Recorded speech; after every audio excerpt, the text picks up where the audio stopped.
Sahabat Qurani Marum yang terkasih, jumpa lagi dengan saya Pastor Yos Fernandes Mamatus dalam renungan harian Kamis 1 Oktober 2020. Mari kita siapkan hati kita untuk memulai permenungan kita hari ini.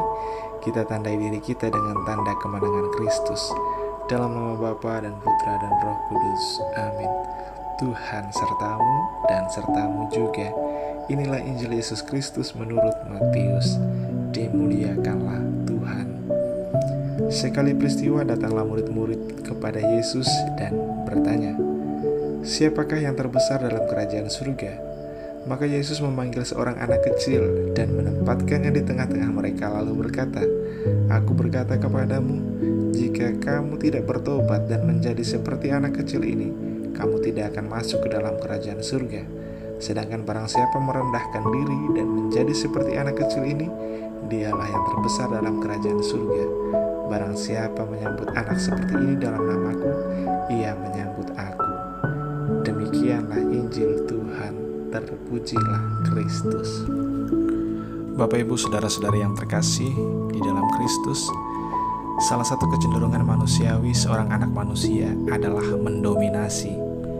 Keinginan untuk menjadi yang terdepan, terkemuka, terhebat, terbesar, dan seterusnya adalah suatu kecenderungan yang kerap kali menguasai setiap manusia. Apa yang terjadi dalam Injil pada hari ini juga mau menunjukkan bahwa memang manusia itu punya kecenderungan untuk mendominasi. Para murid sibuk memperdebatkan mengenai siapa yang terbesar di antara mereka. Mereka sampai bertanya kepada Yesus, siapa yang terbesar? Dan memang harus kita akui bahwa cara kerja dan perlakuan dunia semakin mempertebal hasrat dominan dalam diri seorang manusia. Kamu akan dihargai bila kamu berkuasa, kamu akan dicintai kalau kamu berharta. Dunia akan memperlakukanmu sesuai dengan siapa dirimu hari ini. Sungguh tidak mengherankan, tetapi menjadi menyedihkan ketika hasrat mendominasi menjadi liar dan buas, yakni ketika menjatuhkan menjadi cara untuk mencapai puncak dan menjelekkan menjadi cara untuk terlihat baik dan benar.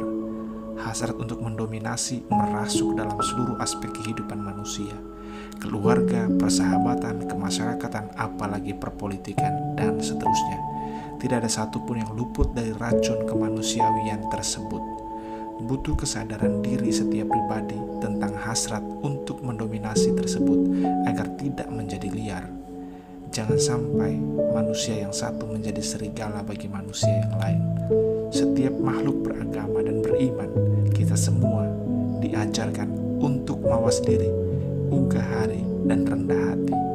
Jadilah besar, hebat, dan berkuasa tanpa harus mengecilkan, merendahkan, dan menjatuhkan orang lain.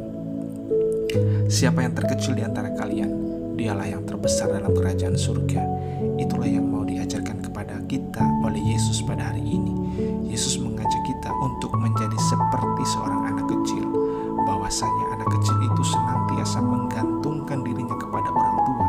Demikian juga kita, hendaknya kiranya menggantungkan seluruh hidup kita kepada Tuhan. Kita tidak perlu sibuk untuk menjadi yang terbesar di tengah dunia ini, tapi jadilah orang yang besar di hadapan Tuhan. Merendahlah untuk menjadi besar di hadapan Tuhan. Ketika kita menjadi lebih besar dari orang lain, tetapi kita masih bisa mengecil di hadapan mereka, maka kita adalah orang terhebat dan terbesar yang pernah dihadirkan Tuhan dalam dunia ini. Salam